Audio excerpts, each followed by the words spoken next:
여러분 반갑습니다. 구름과 강수, 오늘 새로운 단원이죠. 구름과 강수에 대한 생각들을 살펴보도록 하겠습니다. 구름에서 비가 내리는 원리는 무엇일까? 지구와 달은 매우 가까이 있지만 달에는 대기가 없고 지구에는 대기가 기권을 형성하고 있다. 대기는 생명체가 호흡할 수 있는 산소를 공급해주는 등 지구에서 생명체가 번성하는 데 중요한 역할을 하였다. 그런데 최근에는 기권의 변화를 동반한 지구 환경의 변화가 인류 생존까지도 위협하는 심각한 문제로 대두되고 있다. 비가 내리는 현상을 우리가 강수 현상이라고 하는데 여러분들의 궁금한 점들은 상당히 많을 것 같아요. 이와 같이 하늘에 구름이 떠 있어도 비가 내리지 않는 까닭. 인공적으로 비를 내리게 할 수는 없을까? 구름은 무엇으로 이루어져 있을까? 우박은 어떤 원리로 내리는 것일까? 천둥, 번개는 왜 치는 것일까? 이런 것들에 대한 질문을 여러분들 스스로가 찾아서 공부했던 적도 있겠죠. 오늘은 기온에 따라 달라지는 수증기 양에 대해서 살펴보도록 하겠습니다. 학습 목표는 포화 수증기 양과 이슬점 두 가지 용어가 등장했습니다. 상대 습도, 기온과 상대 습도, 이 2시간으로 나눌게요. 첫 번째, 포화 수증기량과 이슬점에 관한 설명을 먼저 해보도록 하겠습니다. 개념 영상, 전체적인 영상인데 2시간 관련된 영상이니까 앞에 내용은 잘라보도록 할게요. 스님이.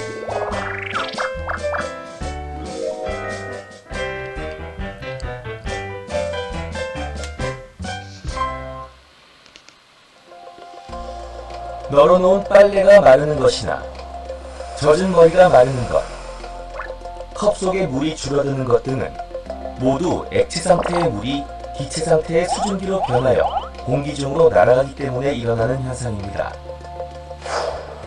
이렇게 물은 끊임없이 대기 중으로 증발하고 있으며 눈에 보이지는 않지만 대기 중에는 많은 양의 수증기가 포함되어 있습니다. 난 수증기, 눈에 보이지 않아. 난 김, 이제 잘 보이지? 공기가 수증기를 최대한 포함하고 있는 상태를 포화라 하고 1kg의 공기가 최대로 포함할 수 있는 수증기의 양을 그램으로 나타낸 것을 포화 수증기량이라고 합니다. 불포화 상태에서는 물에서 공기 중으로 나가는 물 분자 수가 공기 중에서 물속으로 들어가는 수증기 분자 수보다 많아서 시간이 지남에 따라 물의 높이가 낮아지지만 포화 상태에서는 물에서 공기 중으로 나가는 물 분자 수와 공기 중에서 물속으로 들어가는 수증기 분자 수가 같아서 겉으로 볼 때 물의 높이가 변하지 않는 것처럼 보입니다. 또한 기온이 높을수록 분자 운동이 활발해지므로 기온이 높아질수록 포화 수증기량도 증가하게 됩니다. 기온과 포화 수증기량의 관계를 나타낸 그래프에서 불포화 상태의 공기에서 기온이 하강하게 되면 포화 수증기량 곡선과 만나게 되는데 이처럼 수증기의 첨가 없이 기온을 하강시켰을 때 포화 수증기량 곡선과 만나는 지점의 온도를 이슬점이라고 합니다. 즉, 온도가 하강하여 최초로 물방울이 응결되기 시작하는 온도를 이슬점이라고 합니다. 비가 많이 오는 장마철에는 기온이 높아도 빨래가 잘 마르지 않습니다. 이러한 현상은 습도와 관련이 있습니다. 상대 습도는 현재 기온에서의 포화 수증기량에 대한 현재 공기 중에 포함된 수증기량의 비를 백분율로 나타낸 것으로 공기 중의 수증기량과 기온에 영향을 받습니다. 대기 중의 수증기량이 거의 일정한 맑은 날의 경우 기온이 높아지는 낮에는 포화 수증기량이 증가하므로 상대 습도가 낮아지는 반면 기온이 낮아지는 밤이나 새벽에는 포화 수증기량이 감소하므로 상대 습도가 높아집니다.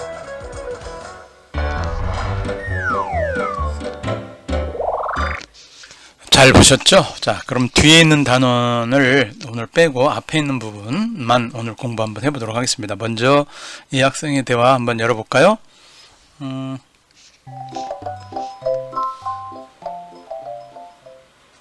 오늘 청바지를 입고 싶은데 아직 축축해요. 해결 방법이 없을까요? 날씨가 흐려서 빨래가 잘 안 말랐네. 맑은 날이었으면 금방 말랐을 텐데. 그럼 임시 방편으로 헤어 드라이어를 바지통 속으로 넣어서 뜨거운 바람을 불어넣어봐. 금방 마를 수도 있어. 왜 뜨거운 바람이 빨래를 더 빨리 마르게 하는 거예요? 자, 질문이 나왔죠? 여러분들도 한번 그 답을 한번 써볼게요. 빨래가 마르는 정도의 영향을 주는 요인은 어떤 것들이 있을까? 저 친구들 보니까, 맞아요. 바람, 온도, 그렇죠. 여러분들 지금 생각하는 거와 똑같습니다. 자, 여기서는 한 4가지를 얘기를 했습니다. 선생님과 같이 가볼까요? 자, 기온입니다. 바람, 새로운 용어가 등장했죠. 습도, 그리고 표면적. 자, 기온, 바람은 여러분들이 이제 생각하고 있고, 습도는 오늘 한번 알아보도록 하겠습니다. 표면적. 자, 그럼 여기에 첫 번째 빨래가 잘 마르는 정도는 기온이 높을수록, 자, 기온은 기온인데 얘가 높을수록 빨래가 잘 마르고, 두 번째 바람은 바람인데 세게 불수록, 자, 습도죠. 습도. 세 번째, 자, 습도가 낮을수록, 네 번째 공기와 접하는 면적이 표면적이 넓을수록. 그래서 빨래를 널어 놓을 때 막 객혀 넣으면은 어떻습니까? 겹쳐 넣으면 안 말라요. 따로 떼서, 그렇죠? 옷걸이에 넣어서 집게로 찝어서 바람과 닿는 면적을 많게 하는 것이 빨래를 잘 마르게 할 수 있는 방법들입니다. 왜 그런지 오늘 살펴보도록 하겠습니다. 자, 그러면은 내용으로 가볼게요. 자, 첫 번째 내용, 우리가 지금 이 내용은 닫아보고 지금부터 우리가 한번 천천히 가보겠습니다. 빨래가 마른다. 자, 빨래가 마른다는 얘기는, 자, 물이 공기 중으로, 즉 물이 수증기로, 물이라고 하는 액체가 기체인 수증기로 변해갔다는 얘기는 상태가 변화한 거죠. 그렇죠? 상태가 변화한 거예요. 그러면 액체인 물이 기체인 수증기로 상태가 변화해서 공기 중으로 날아가는 걸 우리는 증발이라고 그래요. 특히 증발은 표면에서만 날아가는 거야. 표면에서만. 자, 옷을 널어놨어. 그 옷의 표면에서만 날아가. 자, 물을 떠났어. 아침에 건조해서 물을 집에서 세숫대에다 물을 떠났는데 잠깐 아침에 보니까 좀 줄었어. 이렇게 높이가 날아간 거죠. 증발한 겁니다. 이 표면에서만 물의 입자가 날아간 거야. 이 속에서부터, 안에서부터 이가 끌어올라온다. 이렇게 올라오는 거, 이런 것은 끓음이라고 그래. 끓었다고 그래. 그러나 그냥 표면에서 날아가는 거는 우리가 증발이라고 보통 얘기합니다. 자, 첫 번째 오늘은 용어 설명을 해야 됩니다. 포화, 그리고 수증기 양입니다. 자, 포화라고 하는 건 뭐냐? 여러분 밥을 먹었는데 더 이상 밥을 못 먹을 정도로 많이 먹었어. 과식했다고 그래. 그럴 때 우리가 표현을 어떻게 얘기하냐면 내 위에 음식물이 가득 찼다. 가득 찼다는 한자를 표현이 포화야. 즉 공기가 있어. 이렇게 생각하면 돼. 우리 반 교실이 공기 입자들로 가득 찼어. 근데 수증기가 더 이상 들어갈 수가 없어. 수증기를 더 이상 포함할 수가 없는 상태. 수증기가 몇 개 들어가 있는데 못 들어가. 여러분 이러한 공간에, 자, 공기가 있죠. 공기가 들어가 있습니다. 근데 여기에 수증기도 있어요. 근데 이제 어떤 상황이냐면 공기들이 입자가 가득 차면은 수증기가 있을 공간이 없을걸요. 자, 근데 공기 입자가 이 부피당 공기 입자들이 많을 때가 언제냐면 온도가 낮을 때야. 우리 교실에 아이들이 온도가 낮으면 옹기종기 모여 앉는 거하고 비슷해. 공기 입자가 많으면, 온도가 낮으면 수증기가 들어갈 공간이 없단다. 이렇게 생각하면 참 좋을 것 같아. 근데 더우면, 온도가 높으면 공기들이 더워. 나가면 공기 입자들이 차지하는 부피가 적어져요. 즉 이들이 틈새가 많아. 그럴 때 수증기가 들어갈 공간은 상대적으로 많아지는 거야. 그래서 수증기라고 하는 거는 공기가 차지하는 부피가 적으면 수증기가 많이 들어갈 수 있는 거고, 공기가 차지하는 부피가 많으면 오히려 수증기가 들어갈 공간이 없게 되겠지. 그게 기온과 관련돼 있어. 자, 그러면은 한번 가볼게. 컵 2개의 같은 양의 물을 담고 하나의 컵만 수조로 덮었어. 수조로 덮고 하나는 덮지 않은 상태야. 그럼 며칠 동안 놓아서 집에서 실험을 한번 할 수 있겠죠. 며칠 동안이니까 실험실에서 해볼 수 있겠죠. 그런데 수조로 덮지 않은 컵에서는 물이 계속 증발해. 여기서는 계속 나가. 계속 증발해. 며칠이 지나면 물의 높이가 낮아지겠죠. 증발한 거를 우리가 볼 수 있어, 눈으로. 그러나 수조로 덮은 컵 속의 물, 이것들은 처음에는 낮아지다가 어느 정도 낮아지면 더 이상 변하지 않나. 이유는 뭐냐면 나가는 놈이 있는 반면에 들어가는 놈이 생겨. 나가고 들어가는 것, 즉 나간다는 얘기는 증발이고 기체였다가 다시 액체인 물방울이 되어서 컵 속에 담기게 되면 이게 응결이야. 자, 증발은 액체인 물이 기체로 날아가는 거라면 응결은 기체가 액체로 되는 거죠. 요 양이 똑같으면 우리 눈으로 봤을 때는 들어가고 나가는 게 똑같기 때문에 높이 변화가 전혀 없어. 그러니까 우리가 못 느껴. 그러면 이처럼 공기가 수증기를 최대한 포함하고 있는 상태를 포화라고 아까 얘기했어요. 그러면 공기 1kg을 내가 가지고 공기 1kg이면 어떤 부피 정도는 되겠죠. 1kg의 공기가 그렇다면 최대로 포함할 수 있는 수증기 양이 있을 거 아니야. 걔를 그램수로 나타내는 거야. 그램. 1g이냐 2g이냐 단위를 그램으로, 수증기 양을 그램으로, 단위가 그램이야. 이걸 나타내는 걸 우리는 포화 수증기량이라고 그래. 그러면 포화 수증기량이라고 하는 것은 단위가 그램으로 나오겠죠. 몇 그램 정도 포함시킬 수 있다. 이렇게 나오겠죠. 기억해 주시고, 더 이상 포함시킬 수 없는 상태, 포화 상태고, 그러면 그 포화 상태에서 공기 1kg 속에 들어있는 수증기량은 도대체 얼마냐? 그걸 의미하는 게 포화 수증기량이야. 개념을 정리해 봤습니다. 자, 그렇다면 요 내용은 충분히 이제 이해가 됐는데, 이제 요거를 한번 살펴보자. 3, 4일 후에 이렇게. 그래서 여기 보니까 선생님 아까 설명한 내용대로 나왔죠? 얘는 높이가 내려가요. 어느 정도 내려갔죠? 근데 얘는 변화가 없더라. 이런 얘기를 좀 말하고 싶은 거야. 이 사진 속에서. 이해가 됐을 거라고 봅니다. 컵을 씌워놨습니다. 자, 그럼 오늘은 이거에 대한 내용으로 좀 더 구체화 시켜보겠습니다. 자, 이제 온도와 포화 수증기량인데, 여러분들이 지금 이게 이제 헤어 드라이잖아. 여기에 이제 물을 넣는데, 사실은 우리가 요 밑에 물이 있단다. 물. 여기 물이 좀 있어요. 여기 물. 근데 얘를 가열시키잖아. 가열을 시키면은 물이 증발해요. 그럼 수증기가 되면, 수증기는 우리 눈에 안 보여. 그러니까 투명하게 보입니다.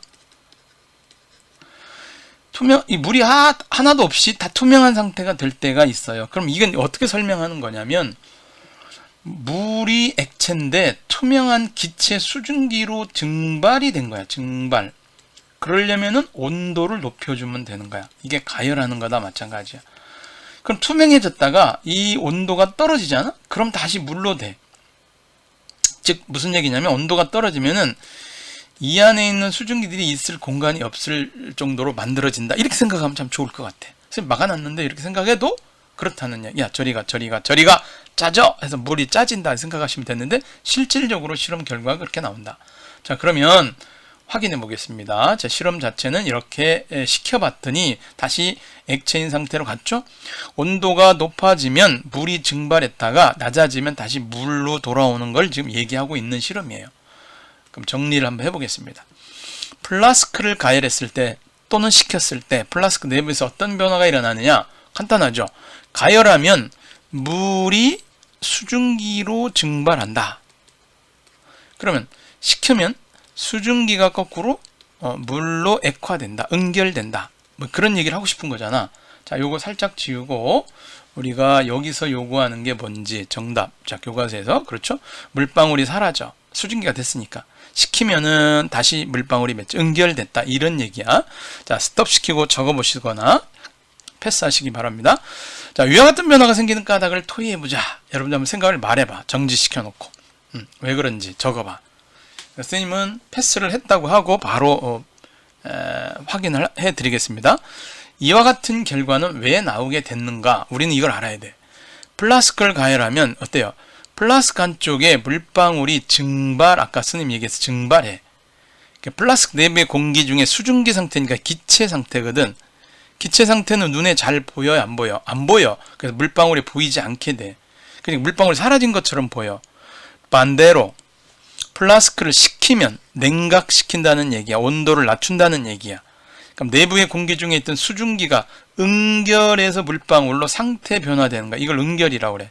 이런 변화를 할 수 있다. 이거는 기온과 관련돼 있는 거잖아. 온도와 관련돼 있는 거잖아. 그렇죠? 그래서 온도와 관련돼 있는 테스트 결과를 이제 정리할 필요가 있는 거예요.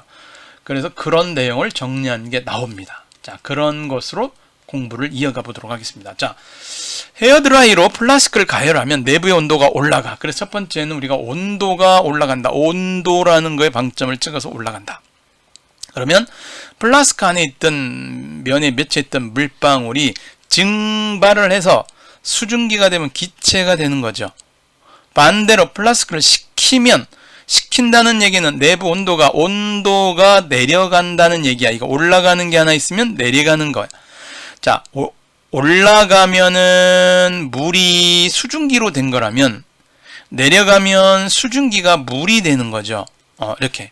그래서 응결해서 증발이라는 용어와 응결이라는 용어가 대칭이 되게 매칭을 시켰어.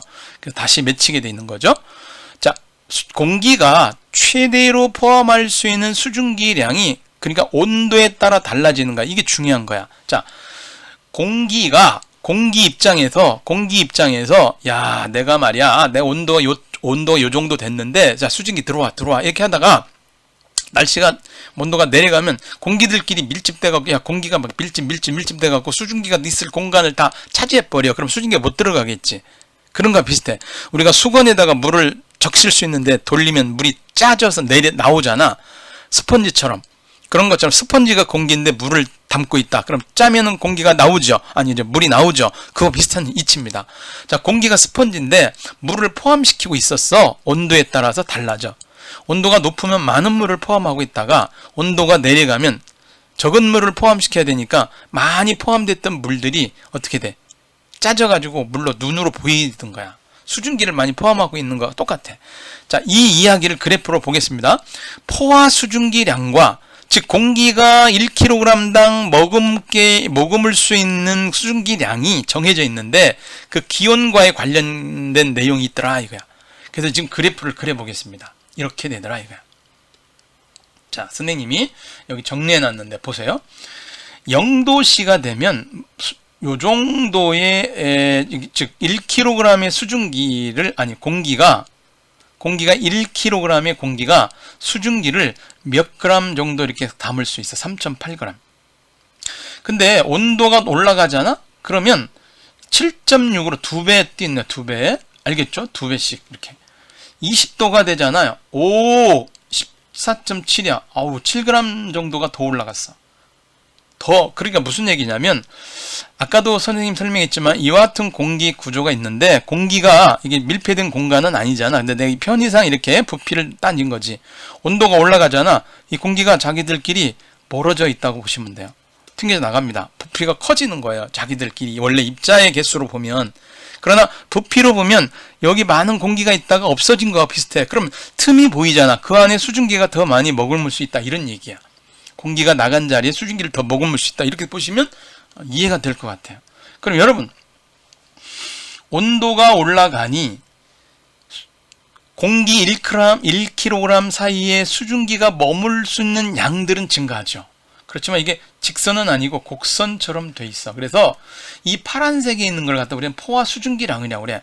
그러니까 각 온도에 해당되는 포화 수증기량을 점을 찍어.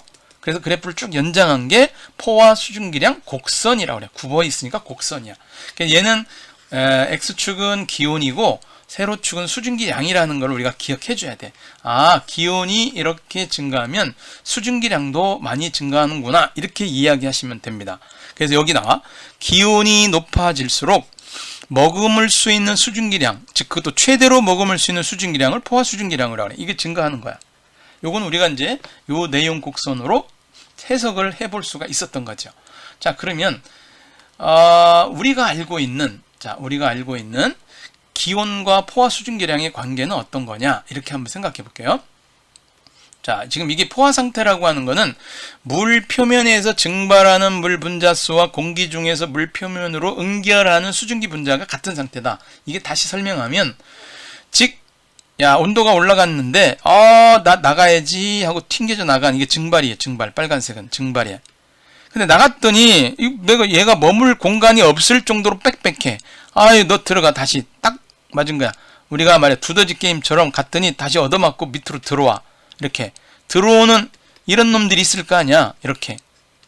이 놈들하고 보세요. 수면에서 나가는 물 분자와 수면으로 들어오는 이 나가는 거는 증발이라고 말하고 들어오는 거는 응결이라고 말하면 되죠. 근데 이 숫자가 같으면은 편의상 눈으로 봤을 때는 이 수면의 높이가 변하지 않겠지. 나가는 거하고 들어오는 게 같은 거니까. 이런 걸 우리는 포화 상태라고 하지. 그렇죠? 이게 그래서 분자수가 같은 상태를 의미한다 그 얘기야. 근데 기온이 상승하잖아? 기온이 높아진다는 얘기는 분자 운동이 활발해져. 분자 운동이 활발해져서 더 많은 분자들이 증발 응결하게 된다. 공기 입자들도 물론 운동에서 나가겠지만 이게 닫혀있는 공간이라 이런 거라고 한다면, 자, 단순히 이렇게 기억하는 게 더 좋을 것 같습니다.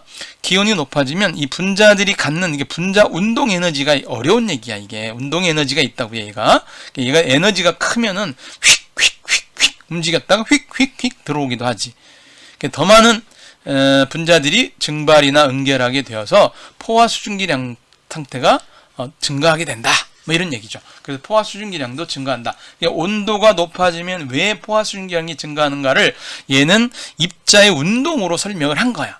여러분들이 기억을 해주시기 바랍니다. 어렵죠. 그렇지만 두세 번씩 정리를 해볼 필요는 있네. 이제 뭐 이건 심화야. 심화 내용입니다. 자, 그렇다면 포화 수증기량 곡선까지 선생님이 설명을 했습니다. 포화 수증기량 곡선까지. 자, 그러면 여기까지만 할게요. 더 내용 설명하면 집중도가 떨어질 겁니다. 여기까지 교과 정리해놓고 2탄에서 선생님하고 만나도록 하겠습니다. 고생하셨습니다.